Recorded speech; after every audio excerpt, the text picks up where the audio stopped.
So Luc has been active in aquaculture since 1992. He worked for I&V as a Chief Operating Officer until 2012, being GM of different I&V companies in Thailand, Turkmenistan, and Russia.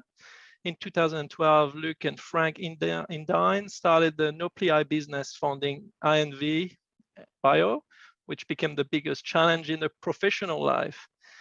Luc was the inventor of Artemia applications such as Artemia dryers, High5, SEP Art, alternative decapsulation technology, embryo, I&V separation technology, Noplii centers, and new generation diets.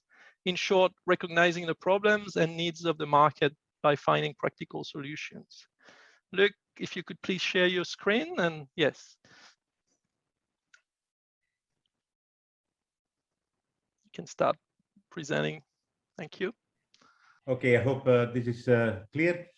Thank you, Cedric, for the introduction. Thank you also, Lucia. Welcome to this webinar. Welcome to my presentation, which is about daily deliveries of live Artemia Instar-1 Vibrio-free Noplii, a next generation product.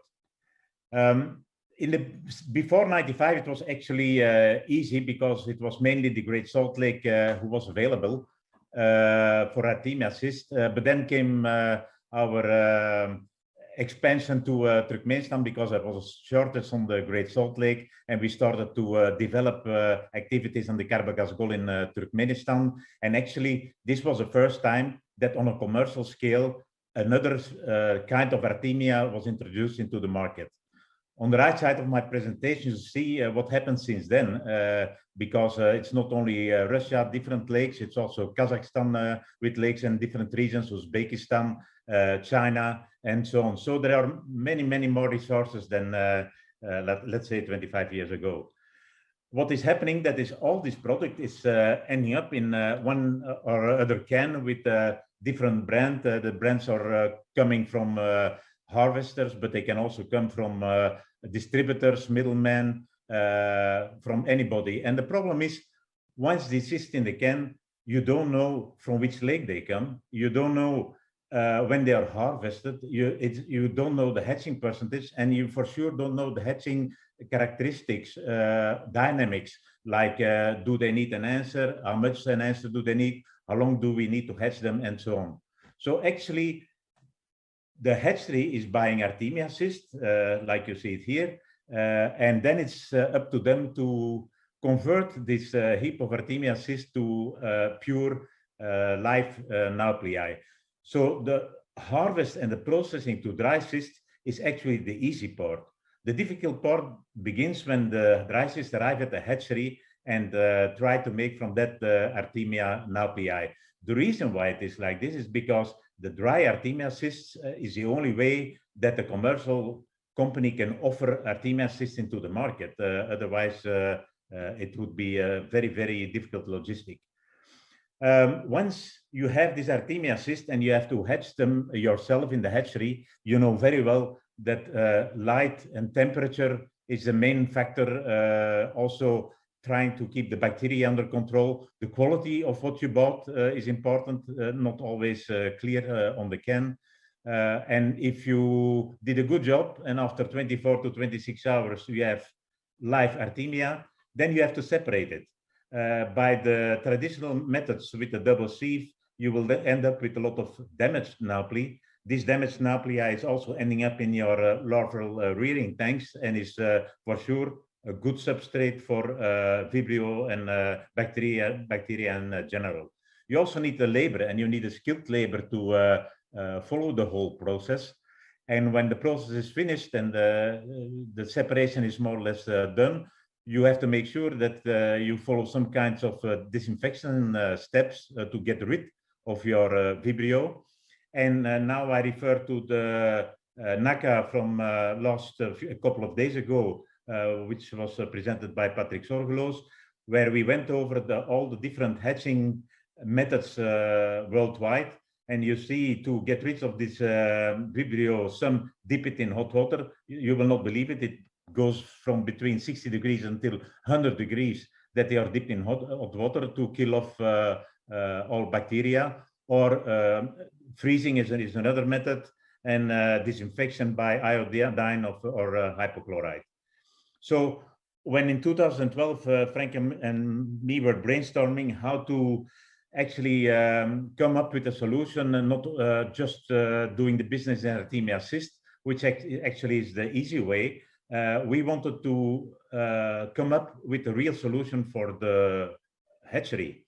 So our dream was and is to make an Artemia nauplii live, clean, Vibrio-free, available for the hatchery manager or the hatchery worker, that he can directly introduce into the shrimp tank. And this in a way that, in this case, you can see it is a spoon, that by taking one spoon, that you know exactly how many biomass he's feeding to his shrimp. I didn't quite catch that.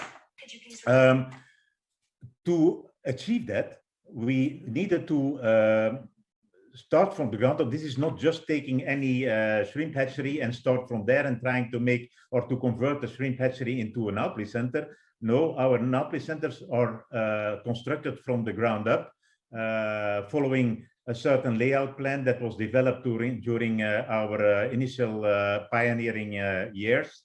And this resulted into nauplii hatching facilities, which look like that, where the everything is tailor-made, the tanks, the way that the aeration is done, the way that we are bringing pure oxygen to the tanks, the way that everything is evacuated to the separation. So this is how actually hatchery is looking. We also, of course, are taking care of the filtration of the seawater and the freshwater.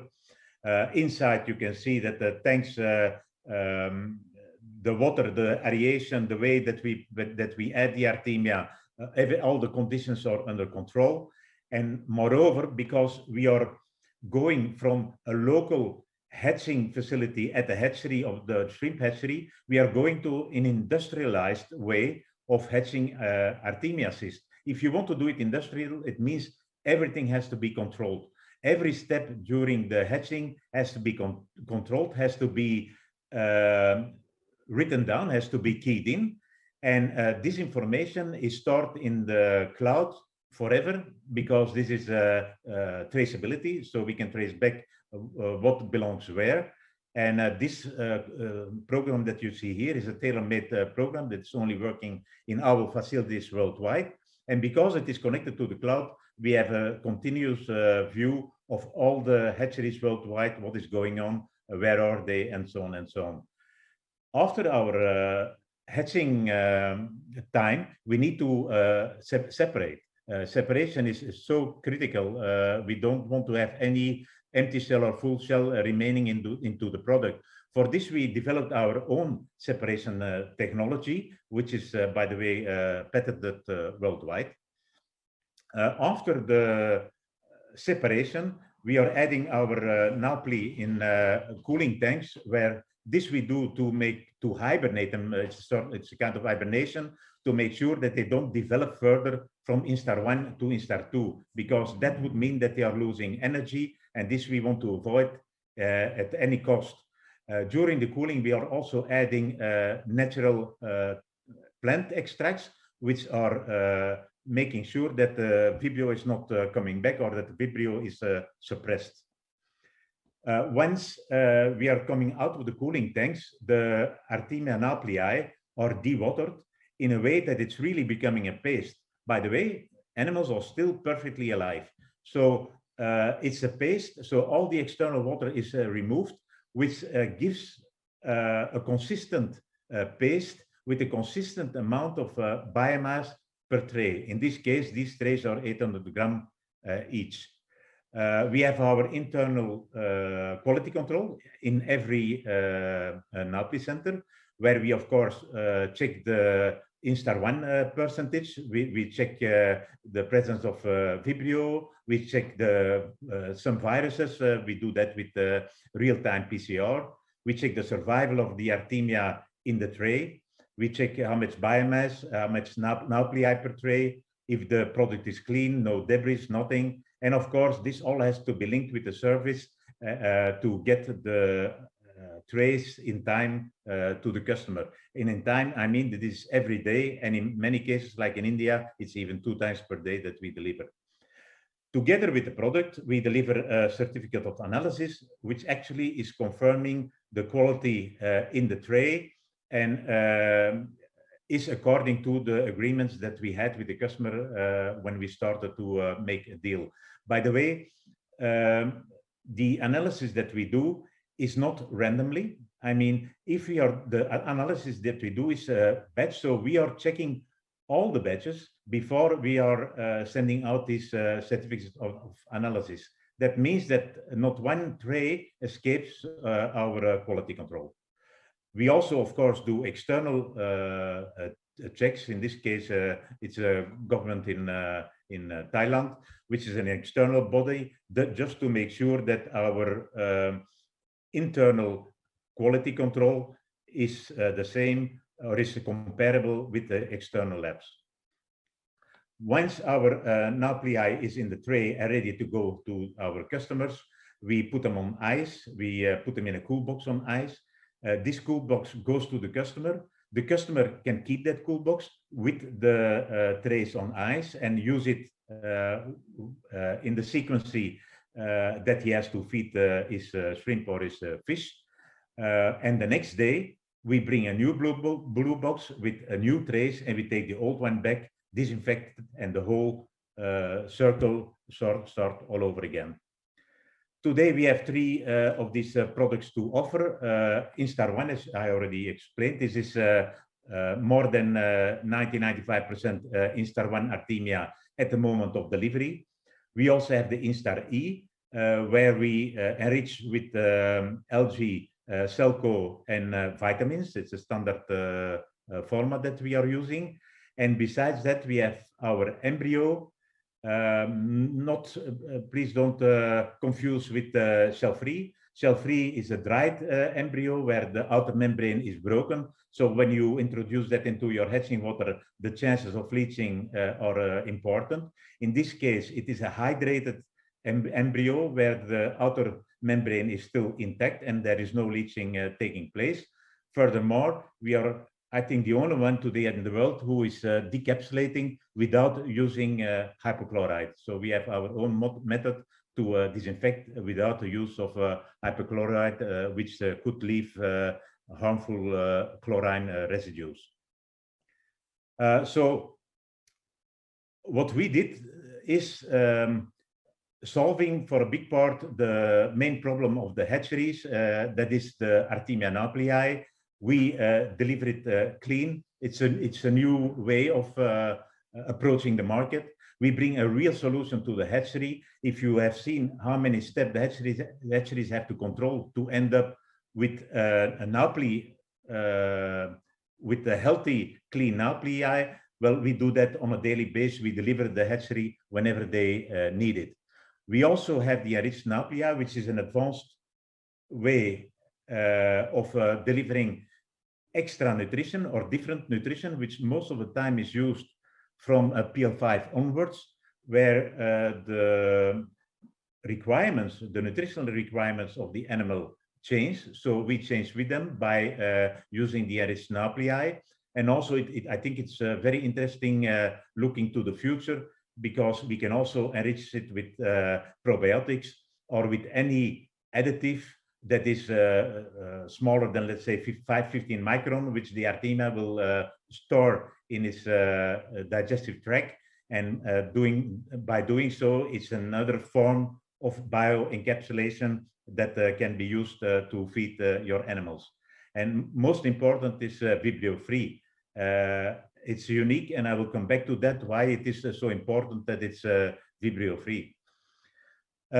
We started, as you know, in Thailand with a lot of difficulties. It was a difficult startup.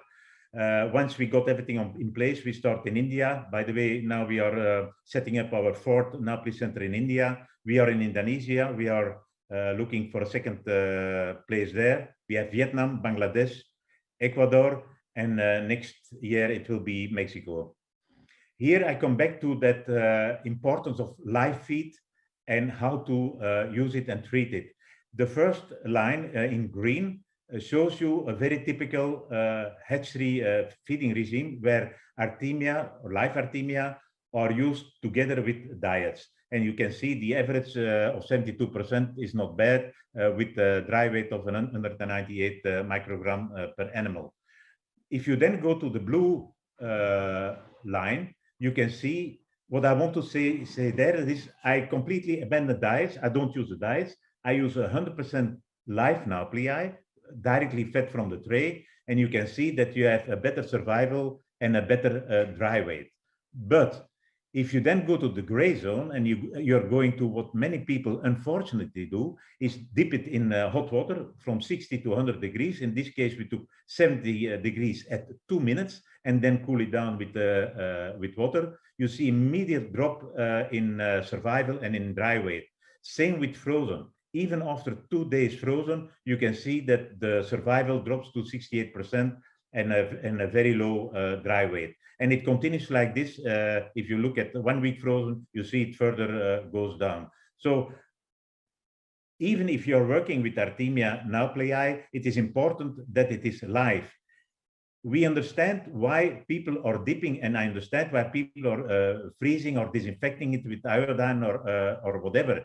That's to make sure that you don't introduce Vibrio into your rearing tank. But with our product, which is Vibrio free, you have the ability to use it live and then to introduce like this as a feed. These are the underlying feeding tables, which I'm not going to go into detail. It just joins the first slide. Another one is the introduction effect of enriched Artemia into your feeding schedule. The first one is actually a normal feeding schedule where half, or let's say 50% is diets and 50% is Artemia that was hatched at the hatchery. And you can see the results there with the 63% survival and dry weight of 984. This is until between Z3 and PL12. The next one is exactly the same as the previous one, but there, so also the same diets, the same amount of diets used as in the first one, but we use the I&V Bio Instar 1, which gives a slightly better result. But what is more important, it is more consistent because we do deliver Vibrio free, we do deliver whole animals where there is no leaching, and we do deliver Instar 1 where all the nutrients are still present. And the last one is the same as the previous one, but we switched from PL5 onwards to PL12 with the enriched Artemia. As you can see, it is not a phenomenal increase, but let's say that it's the same as in line 2, which means that if you start feeding enriched from PL5 and to PL12, it's actually a very good idea to do so. And I will immediately tell you why. Because in both cases, in Instar 1 and in Instar E, you're feeding the same amount of biomass. In this case, it's in a tray of 800 grams. And I also know that if you feed enriched, it's an Instar 2 or an Instar 3, that you have less animals in your tray than what you have in an Instar 1. So if you have less animals in that tray, it also means that we used less Artemia cysts to generate this kind of naupli. So it becomes cheaper. And the enrichment and the extra labor that we put into this enrichment don't balance against the cost of naupli. In fact, the enrichment and the labor is cheaper than the naupli itself. So you have 800 grams very well enriched Artemia at a lower price than the normal Instar 1. Although that the results show in the previous slide that you have an equal or better result. So it will help the hatcheries to control better their cost of Artemia use in the hatchery. That again is the feeding regime that is supporting the previous slide. Now I'm coming to the end of my presentation, and I think many people asked me already, when will there be Artemia replacement? And I will say always the same, one day, but not today, and probably not tomorrow. I know this because after extensive research during the past 20 years, where I was involved myself in the years that I was working in I&V. But just take a simple test. I'm going to be fast here. Just a simple test. You feed live Artemia 100% to your larvae, and you will see that you will have a very nice survival and a very nice dry weight. Now you don't use any Artemia at all, but you feed 100% diets from Zoea until, let's say, PL5, 100%, no Artemia. Well, I think not many of your shrimp will even survive until PL5. And then I'm not talking about survival of dry weight. And another example is if you take Naplii and you would dry them and make another, just dry them and use that 100% to make another new particle. If you would feed that into your tanks, your result would be close to half of your live feed. So besides that, you know that live feed is triggering a better feeding response, and you avoid sinking to the bottom. It's natural bio-encapsulated, so you don't have any leaching. And and if you compare it with artificial dyes, you don't have the empty weight, such as the binders and the non-nutrients.